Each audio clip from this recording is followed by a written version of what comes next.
Friends. কি হয়েছে তোমার? কাঁদতেছো কেন? গালের রং কিসের? কেউ কিছু বলছে তোমাকে? কেউ টাচ করছে? তুই আমার মালিকা? তুই কি আমার ব্যাচমেট? আমার খালাতো ভাই। তুই করে বলার রাইট কে দিছে তোরে? তোদের না আগেও বলছি ভার্সিটির বাইরের কেউ যেন ক্যাম্পাসের ভেতরে না ঢুকে। একটা ছেলে তোর জন্য এত কিছু করলো আর তুই বোকার মতো কিছু না বলে চলে আসলি। তাহলে কি করা উচিত ছিল? তোর সাথে সাথে ওকে প্রপোজ করা উচিত ছিল। চা করতে বস। ওই মায়ের জন্য সেদিন নিশানে ঝামেলা করছিল। ক্যাম্পাসে আসার পর থেকেই দেখলাম ওই সিনিয়র ভাইটার নাম। উনি কি কোনো পলিটিক্যাল রিলেটেড নাকি? ঈশান ভাইয়া, আসসালামু আলাইকুম ভাইয়া। কি অবস্থা রাইসা? পরে কেউ আর কিছু বলে নাই তো? কি যে বলেন ভাইয়া, আপনি থাকতে কেউ আর ওকে কিছু বলার সাহস পাবে না। ভাইয়া কিছু বলবা? Thank you. তোমার সাথে একদম দেখা করতে আসছি। গিয়ে বল ভাই বিজি, পরে আসতেছি। তোমার মা আসছে ভাই। হ্যাপি বার্থডে বাবা। বাহ, আপনার মনে আছে at least.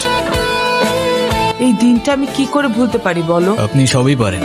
Still thanks for the flower, but I don't think আপনার আমার সাথে দেখা করতে আসার তেমন কোনো প্রয়োজন ছিল।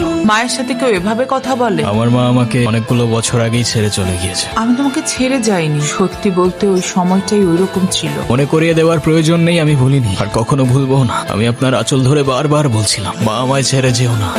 তারপর আমি তো কখনো আসিনি, তো আপনি কেন বারবার চলে আসেন? আমি তোমাকে না দেখে থাকতে পারি না বাবা, আমি তো শুধু তোমার জন্যই আস। সরি, আপনি অনেক বেশি লেট করে ফেলেছেন। আর এমনিতেও আপনাদের জন্য আমার আর কোনো ইমোশনস কাজ করে না। তুমি ওনাকে বলো নাই তোমার সাথে যেন আর দেখা না করে? ওনাকেও বলছি আর আপনাকেও বলছি, আমাকে আমার মতো থাকতে দেন। কেন কল করেন বারবার? আমি তোমার বাবা। ও প্লিজ, যখন দরকার ছিল তখন তো কেউ ফিরেও তাকাননি আমার দিকে। উনি কি বলতে চায়? তেমন স্পেশাল কোনো কারণ নেই, আজকে আমার বার্থডে। সরি বাবা, আমি আসলে কাজের জন্য ভুলে গিয়েছিলাম যে আজকে তোমার বার্থডে। তোমার জন্য ছোট্ট একটা উপহার।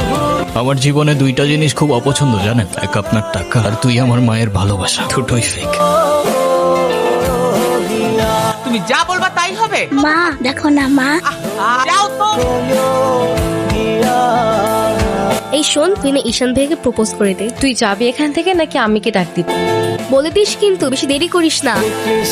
ওরা যে প্রপোজ করবো যদি না করে দেয়। আপনি হলেন চেয়ারম্যান স্যারের ছেলে। এই ভার্সিটিতে এমন কোন মেয়ে আছে আপনারে মানা করবো? ক্যাম্পাসের সবচাইতে সুন্দরী নারীর জন্য এই সুন্দর বলা আই লাভ ইউ।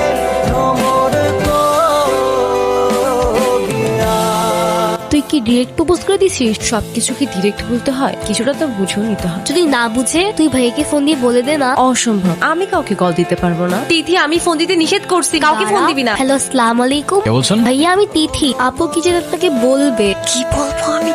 কালকে কি আপনি ভার্সিটিতে আসবেন? এটা বলতে কল দিছো? কালকে কি দেখা করতে পারবো?